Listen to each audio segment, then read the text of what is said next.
রাসায়নিক পরিবর্তন থেকে দুইটা সিকিউ আসবে, তার মধ্যে একটা সিকিউ হচ্ছে এই টপিক থেকে। ঠিক আছে, তো আমরা একটু দেখে নিই যে এই একটা প্রশ্ন তুমি যদি খুব ভালোভাবে সলভ করে যাইতে পারো, আশা করি তোমার বাফার দ্রবণ বা মিশ্রণের প্রকৃতি বা পিএইচ নির্ণয় এই টাইপগুলোতে আর কোনো সমস্যা থাকবে না। ওকে, চলো আমরা একটু দেখি। এইখানে আমি এমন একটা প্রশ্ন তোমাদের জন্য নিয়ে আসছি যেন এই প্রশ্নটা সলভ করলেই তোমার টোটাল বেসিক সহ এই টপিকটা ক্লিয়ার হয়ে যায়। ওকে, তো দেখো আমরা একটু খুব বেশি কথা না বলে আমরা শুরু করি। আমি জিৎ ভাইয়া, ঢাকা মেডিকেল কলেজে পড়তেছি। হ্যাঁ, আমি কে? জিৎ ভাইয়া। তোমরা ওয়েবসাইটেও পাবা এবং এই যে ইউটিউব চ্যানেলে এটার পিডিএফ তোমরা পেয়ে যাবা। ওকে, এখন আসো, এ পাত্রের পিএইচ কত? এ পাত্র দেখো আর বি পাত্র, দুইটা পাত্র দেওয়া আছে। এ পাত্রে কি আছে? একটা অ্যাসিটিক অ্যাসিড দেওয়া আছে 30 ml 0.5 মোলার, আর বি পাত্রে কি দেওয়া আছে? Sodium hydroxide 15 ml 0.3 molar.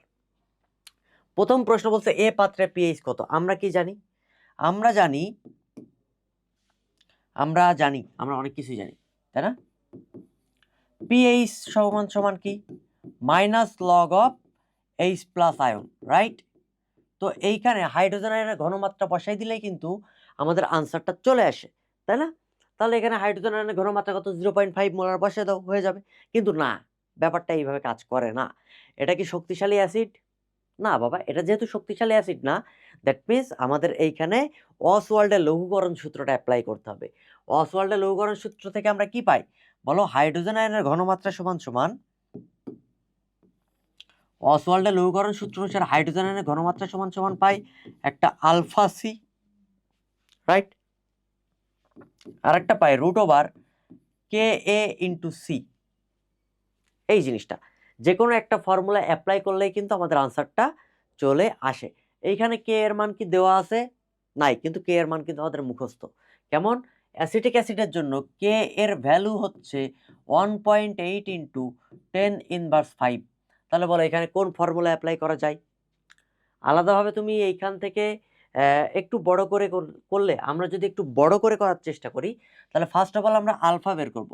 আমরা কি জানি? কে এ সমান সমান আলফা স্কোয়ার সি। সেখান থেকে যদি আলফা এর মান বের করি তাহলে আসে root over K a divide by C. মান বসে একটা মান পাবা, পাওয়ার পরে দেন হাইড্রোজেন আয়নের ঘনমাত্রা বের করবা, কি হবে? Alpha into C. তারপরে যে এইখান থেকে এইটা বসাই দিলে আনসার চলে আসে। কিন্তু আমরা এইভাবে করব না, এটা তুমি সিকিউ এর জন্য এইভাবেই করতে হবে। এইভাবে যদি না করো 3 এ 3 পাবা না, ধাপে ধাপে করতে হবে। প্রত্যেকটা পার্টের জন্য নাম্বার আছে, কিন্তু আমি তোমার শর্টকাটটা দেখাই, খুবই সিম্পল, খুবই সিম্পল। আমি সুন্দরভাবে হাইড্রোজেন আয়নের ঘনমাত্রাটা বের করব, root over K a into C, then pH বের করে দিব। পিএইচ সমান সমান মাইনাস লগ অফ এই যে রুট ওভার হাইড্রোজেন আয়নের ঘনমাত্রা। তাহলে কি আসে? Minus log of root over K এর মান কত? 1.8 ইন্টু 10⁻⁵ ইন্টু ঘনমাত্রা কত ছিল আমাদের? ঘনমাত্রা ছিল হচ্ছে 0.5 মোলার। বসে দাও 0.5 মোলার, আনসার আসে 2.52। শেষ। এই ক্ষেত্রে কিভাবে আনসার করতে হয়? পরীক্ষার সময় তুমি আগে বিক্রিয়া লিখবা, এইভাবে বিক্রিয়াটা লিখবা যে বিক্রিয়া ভাঙে CH3 COOH, এটা বিয়োজিত হইল, বিয়োজিত হয়ে CH3 COO minus plus hydrogen ion. Okay, এইটা করার পরে দেন তুমি এই প্রসেসে আগাবা, প্রত্যেকটা মান বসাবো, বসাই দিলে আনসার বেরিয়ে যাবে। কিন্তু এইভাবেও করা যায়। ডান, তোমাকে দুইটা নিয়মে শিখাই দিলাম। পরের কোশ্চেনে আসো। পরের কোশ্চেন যদি দেখি, এ প্লাস বি মিশ্রণে অতিরিক্ত HCl যদি যোগ করা হয় তাহলে পিএইচ এর কোনো পরিবর্তন হবে কি? খুবই চমৎকার একটা প্রশ্ন। এই প্রশ্ন পরীক্ষাতে আসার সম্ভাবনা 95%। ঠিক আছে, পরীক্ষায় যদি আসে তোমরা একটু আমার কথা মনে করো, পরীক্ষার হলে দেখবা আমার কথা মনে পড়তেছে। ঠিক আছে, এখন দেখো এ এবং বি পাত্র মিশ্রণ, তাহলে এই একটা প্রশ্নের মধ্যে তিনটা পার্ট, তিনটা কোশ্চেন নিহিত আছে, বোঝা গেছে? তো প্রথম কোশ্চেন কি? এক, মিশ্রণের প্রকৃতি। তো প্রথম প্রশ্ন হচ্ছে এই ধরনের প্রশ্নের ক্ষেত্রে মিশ্রণের প্রকৃতি বের করতে হবে।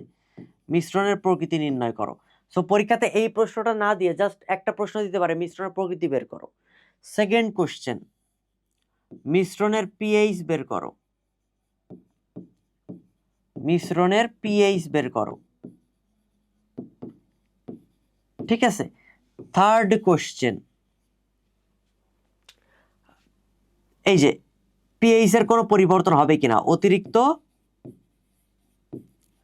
অতিরিক্ত অ্যাসিড বা বেজ, মানে আমি অ্যাসিডও যোগ করতে পারি আবার ক্ষারও যোগ করতে পারি। অ্যাসিড বা ক্ষার যোগ করলে যোগে ঘটনাটা কি হবে, পিএইচ পরিবর্তন হবে কি হবে না সেইটা ব্যাখ্যা করতে হবে। তাহলে দেখো একটা যে প্রশ্ন তোমাকে আনলাম এর মধ্যে 3টা কোশ্চেন হয়ে গেল না। পরীক্ষায় কিন্তু এমন প্রশ্ন আসতে পারে, 2টা মিশ্রণ দিল, মিশ্রণ দিয়ে বলো মিশ্রণের প্রকৃতি নির্ণয় করো। পরীক্ষায় 2টা মিশ্রণ দিল, দিয়ে বলো মিশ্রণের পিএইচ বের করো। পরীক্ষায় 2 মিশ্রণ দিল, দিয়ে বলো পিএইচ এর কোনো পরিবর্তন হবে কিনা ব্যাখ্যা করো। সো যদি এই ধরনের প্রশ্ন আসে তোমাকে অবশ্যই 3টা স্টেপে করে দেখাইতে হবে, ওকে। আর যদি জাস্ট একটা কোশ্চেন আসে মিশ্রণ প্রকৃতি, প্রথম স্টেপ। যদি বলে মিশ্রণের পিএইচ, তাহলে প্রথম 2টা স্টেপ। এটা কিন্তু সিরিয়াল দিয়ে ভাগ করা। তোমাকে বললো মিশ্রণের পিএইচ বের করো, তুমি জাস্ট পিএইচ বের করে দিয়ে চলে আসলা, ব্যাপারটা এইভাবে কাজ করলে হবে না, প্রথম 2টা স্টেপ করতে হবে। এটা স্টেপ 1 2 3, প্রশ্ন অনুযায়ী আনসার করা শিখতে হবে। বোঝা গেছে? তাহলে আমি তোমাকে আলাদা আলাদা কোশ্চেন হিসাবে আনসার করে দেখাই। যখন তোমাকে এই প্রশ্নটা আনসার করবে পিএইচ এর পরিবর্তন হবে কিনা বা অ্যাসিড বেস যোগ করলে কি ঘটনা ঘটবে, তখন তোমাকে 3টা একসাথে আনসার করতে হবে। এই 3টাই আনসার করে আসতে হবে। বোঝা গেছে? তবেই 4-এ 4 পাবা, না হলে 4-এ 4 পাবা না। প্রথম প্রশ্ন দেখি, মিশ্রণের প্রকৃতি। তাহলে দেখো একটা দুর্বল অ্যাসিড আছে, একটা তীব্র ক্ষার আছে। আমরা সবার আগে যেটা করব, 2টার ইয়া বের করব, মোল সংখ্যা বের করব, ওকে। এটা হচ্ছে বস টেকনিক, জিত বস। প্রথমে মিশ্রণে আমাদের এ পাত্রে মোল সংখ্যা বের করি। এ পাত্রে এ দিয়ে দিলাম, হ্যাঁ। এ পাত্র মানে অ্যাসিডের ঘনমাত্রা। অ্যাসিডের ঘনমাত্রা যদি দেওয়া থাকে কত, 0.5 মোলার ছিল, রাইট? ওকে, এই ক্ষেত্রে এন সমান সমান কি হবে, এন এ 0.5 ইন্টু আয়তন কত ছিল বলো, 15, তাই না? 30 ml ছিল, 30 ml। তার মানে মোলার আর ml, এসভি, এন সমান সমান কি, এসভি না? এন সমান সমান হচ্ছে এসভি, এন সমান সমান এসভি। ভিটা আমরা লিটারে নিই, যেহেতু আমি ml এ নিছি, সো আনসার মিলিমোলে বের হবে। তা 3 5 15, 15 যদি হয় 1.5, তাই না? 1.5, 3 5 15, 150, 150-এর পরে 15 হয়, টুকু 15 মিলিমোল, ওকে, 15 মিলিমোল পার লিটার। তাহলে বি পাত্র, ক্যালকুলেশন ভুল হইতে পারে বাট প্রসেস ঠিক। ক্যালকুলেশন যদি ভুল হয় তোমরা অবশ্যই কমেন্টে জানাবা যে তোমাদের ক্যালকুলেশন করে আনসার কত আসে, বাট প্রসেস কিন্তু ঠিক, ঠিক আছে। আমি তারপরেও ক্যালকুলেটর ইউজ করি, ওয়েট, ক্যালকুলেটর ইউজ করি। 30 ইন্টু 0.5, 15, ঠিকই আছে। বি পাত্রে ঠিক তদ্রূপ এন বি বের করো, বা এন সোডিয়াম হাইড্রোক্সাইড কত হবে। আমার আয়তন ছিল কত বলো, 15 ml, আর ঘনমাত্রা ছিল 0.3 মোলার। তাহলে কত আসে, 3 5 15, আমি ক্যালকুলেশন করি, 15 ইন্টু 0.3 অর্থাৎ 4.5 মিলিমোল। ব্যাস, আমাদের মিলিমোল বেরিয়ে গেল। এই ক্ষেত্রে যেহেতু আমরা এইখানে দেখি, হ্যাঁ, এরপরে এইখানে যেহেতু N B is less than Na, অতএব অবশিষ্ট বানানো ভুল করি, দেখছো, অবশিষ্ট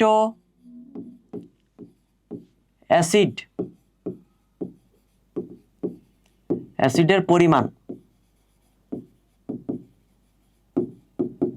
15 মাইনাস 4.5 কত হয়, 15 মাইনাস 4.5 যদি করি, 15 মাইনাস 4.5, 10.5 10.5 মিলিমোল।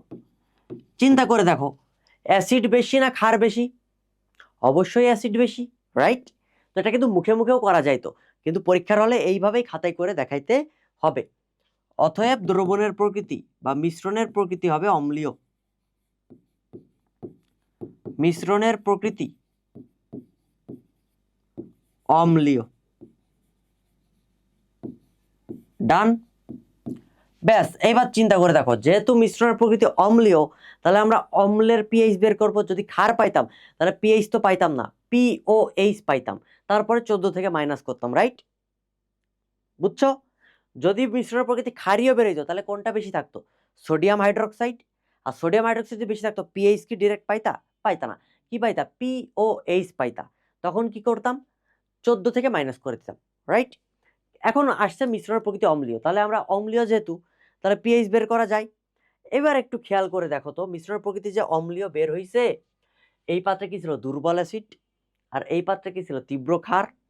মনে করে দেখো তো, তীব্র ক্ষার এবং দুর্বল অ্যাসিড বিক্রিয়া করার পরে যদি এই তীব্র ক্ষারেরটা কম পরিমাণে থাকতো, অর্থাৎ এটা নিশ্চিতভাবে কনজুগেট লবণ তৈরি করতো। লবণ তৈরি করতো না? তার মানে কি অ্যাকচুয়ালি দ্রবণটা কি দ্রবণ? বাফার দ্রবণ, তাই না? তাহলে আমরা এখন সেটা লিখবো। মিশ্রণ প্রকৃতি তো বের করছি, এবং এটা অ্যাকচুয়ালি অম্লীয় বাফার, সেটা আমরা লিখবো। বিক্রিয়া লিখো, এ প্লাস বি। এটা হচ্ছে সেকেন্ড কোশ্চেন। সেকেন্ড কোশ্চেন মানে তো বুঝো, আমরা প্রথমে মিশ্রণ প্রকৃতি বের করছি, এরপরে কি ছিল? পিএইচ বের করা ছিল। তো পিএইচটা আমরা বের করবো। ওকে, এ প্লাস বি মিশ্রিত করলে কি হয়? CH3 COOH plus sodium hydroxide. বিক্রিয়া করলে হয় CH3 COONA প্লাস পানি, রাইট? একটু খেয়াল করো, এটা কত ছিল? 15 ml, আর এটা কত ছিল? 4.5 মিলিমোলার। তাহলে এটা কতটুকু উৎপন্ন হবে? 4.5 মিলিমোলার। আর এটা ছিল 15, কিন্তু এখন এটার সাথে তো এটা বিক্রিয়া হয়ে যাবে, তাই না? বিক্রিয়া হবে কিনা বলো? কারণ এটা তো 1 মোল, এটাও 1 মোল, বিক্রিয়ার সমতা করে দেখা যায়। তাহলে এর যতটুকু বিক্রিয়া করবে, এর ততটুকু বিক্রিয়া করে ঠিক এর ততটুকুই উৎপন্ন হবে। তাহলে আমরা বলতে পারি 4.5 millimole sodium hydroxide 4.5 millimole CH3COOH এর সাথে বিক্রিয়া করে এর সাথে বিক্রিয়া করে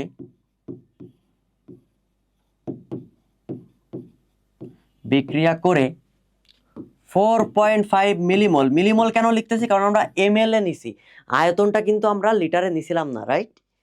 ঠিক আছে বাবারা, 4.5 মিলিমোল CH3COONA উৎপন্ন করে।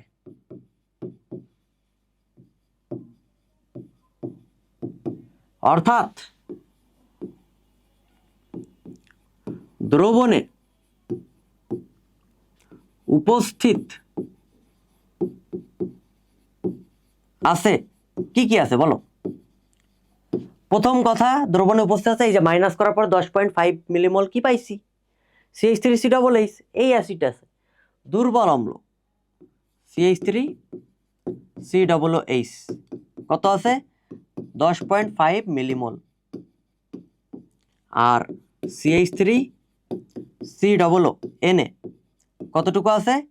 4.5 মিলিমোল, রাইট?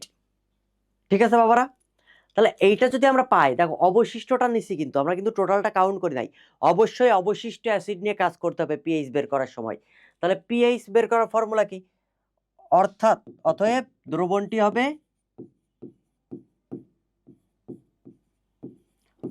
হবে অম্লীয় বাফার। ঠিক কিনা বলো? অম্লীয় বাফার।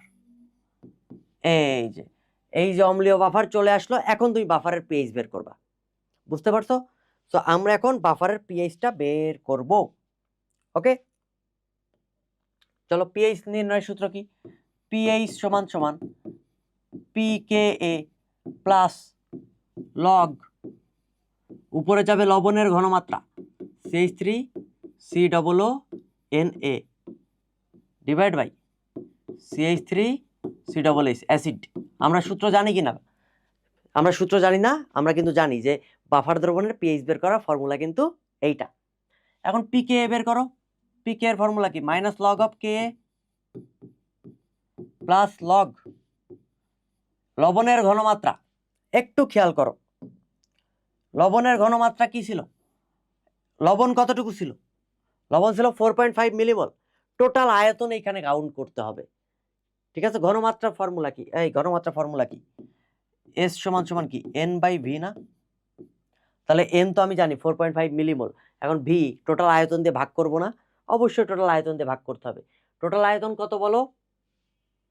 টোটাল আয়তন হচ্ছে আমাদের এক পাশে ছিল 30 ml আর এক পাশে ছিল 15 ml। তাহলে টোটাল কত হয়? 45 ml। তাহলে 45 দিয়ে ভাগ হবে, উপরে কত যাবে? 4.5। এটাও সেম, 10.5 ডিভাইড বাই কত? 45। তোমার টোটাল বেসিক থেকে আনতেছি। তুমি বলতে পারো যে 45 তো কাটাকাটি, আমি তো ডিরেক্ট এইটা বসাইতে পারতাম, কিন্তু অ্যাকচুয়াল থিওরি তো এটা না। পরীক্ষায় যদি ঘনমাত্রা চেঞ্জ করে যায় বা আয়তন চেঞ্জ করে দেয় বা অন্য কিছু চেঞ্জ করে দেয়, তখন কি করবা? এই কারণে তোমাকে ডিরেক্ট বেসিক থেকে বোঝাইতেছি, যেন পরীক্ষার হলে তোমার আর কোনো ঝামেলা না হয়। ওকে, তো এখন এটা ক্যালকুলেশন করো। আর এইটার মান তো আমি জানি, মাইনাস লগ অফ 1.8 ইন্টু 10⁻⁵। এটা তো বাই মুখস্থ, পরীক্ষাতে দেওয়া থাকলে ভালো, না দেওয়া থাকলে মুখস্থ। ওকে, প্লাস লগ বসে দাও, উপরে 4.5 নিচে 10.5। এটার অ্যাকচুয়াল আনসার কত আসে? এটার আনসার আসে 4.38। এই হচ্ছে দ্রবণের পিএইচ। ডান। আমরা পিএইচ বের করলাম, মিশ্রণ প্রকৃতি বের করলাম। এখন জানতে হবে, যেহেতু তুমি বাফারের সূত্র দিয়ে পিএইচ বের করছো, বাফার কি অতিরিক্ত অ্যাসিড বা ক্ষার যোগ করলে পিএইচ এর কোনো পরিবর্তন ঘটায়? ঘটায় না। তাহলে এই মেকানিজমটা দেখাইতে হবে, বাফারের ক্রিয়া কৌশল। এখন আসতেছে মেন পয়েন্ট, যে বাফারের ক্রিয়া কৌশল। বাফারের ক্রিয়া কৌশল, মেকানিজম। তাহলে ফার্স্ট অফ অল দেখো, দ্রবণে আয়ন তৈরি হয়, রাইট? আয়নটা কি কি তৈরি হয়? CH3COOH, এটা বিয়োজিত হয়, ঠিক না? ফার্স্টে এটা না, ফার্স্ট আমরা দিই, লবণ দিই, যেহেতু লবণের কথা আগে বলছিলাম। এটা বিয়োজিত হয়, বিয়োজিত হয়ে কি হয়? CH3COO minus plus sodium ion, right? এরপরে আসো, অ্যাসিড ছিল CH3COOH, এটা বিয়োজিত হয়, বিয়োজিত হয়ে কি তৈরি হয়? CH3COO minus plus H plus, ঠিক আছে? এই জিনিস তো আমার দ্রবণে উপস্থিত, তাই না বাবারা? তাহলে দেখো, বাফার দ্রবণে আমার এই আয়নগুলো পাচ্ছি। এখন চিন্তা করো, অতিরিক্ত যদি তুমি ক্ষার যোগ করো, না ফার্স্টে অতিরিক্ত অ্যাসিড, এখন চিন্তা কর, অতিরিক্ত HCl বলুক, অতিরিক্ত HCOOH বলুক, অতিরিক্ত অ্যাসিড বলুক, যাই যোগ করি না কেন, এটা অ্যাকচুয়ালি কাকে যোগ করা হচ্ছে? H প্লাস না? অতিরিক্ত H প্লাস যোগ করা হচ্ছে, অতিরিক্ত H প্লাস যোগে, ঠিক আছে? তাহলে এই যে H প্লাস আসলো, এই H প্লাস এসে তখন H প্লাস কি করে জানো? CH3COO মাইনাস এটার সাথে বিক্রিয়া করে, এটার সাথে যুক্ত হয়ে CH3COOH অ্যাসিটিক অ্যাসিড আবার তৈরি করে। তাহলে দেখো, এটা তাহলে কি হইলো? এটার সাথে চলে গেল, গিয়ে কি তৈরি করবে? CH3COOH। এখন বল, এটা যদি তৈরি করে, আমরা অ্যাকচুয়ালি পিএইচ কখন পাই? এটা বিয়োজিত অবস্থায় থাকলে হাইড্রোজেনের ঘনমাত্রা যেটা, সেটা দিয়ে তো আমরা পিএইচ পাই, তাই না? কিন্তু এখানে তো যতটুকু H প্লাস আসছে, সেটা আবার দ্রবণ তৈরি হয়ে গেছে, অ্যাসিড তৈরি, বিয়োজিত অবস্থায় তো নাই। তাহলে এটা কি পিএইচ কে ইন্ডিকেট করবে? করবে না। তাহলে বলবো, অতিরিক্ত HCl বা অ্যাসিড যোগ করলে দ্রবণে উপস্থিত ইথানয়েট আয়নের সাথে বিক্রিয়া করে সেটি ইথানোয়িক অ্যাসিড বা অ্যাসিটিক অ্যাসিড তৈরি করে, ফলে দ্রবণের পিএইচ এর কোনো পরিবর্তন হয় না, অর্থাৎ পিএইচ 4.38 এর মধ্যে থাকে। এখন অতিরিক্ত ক্ষার যদি যোগ করি, মনে করো অতিরিক্ত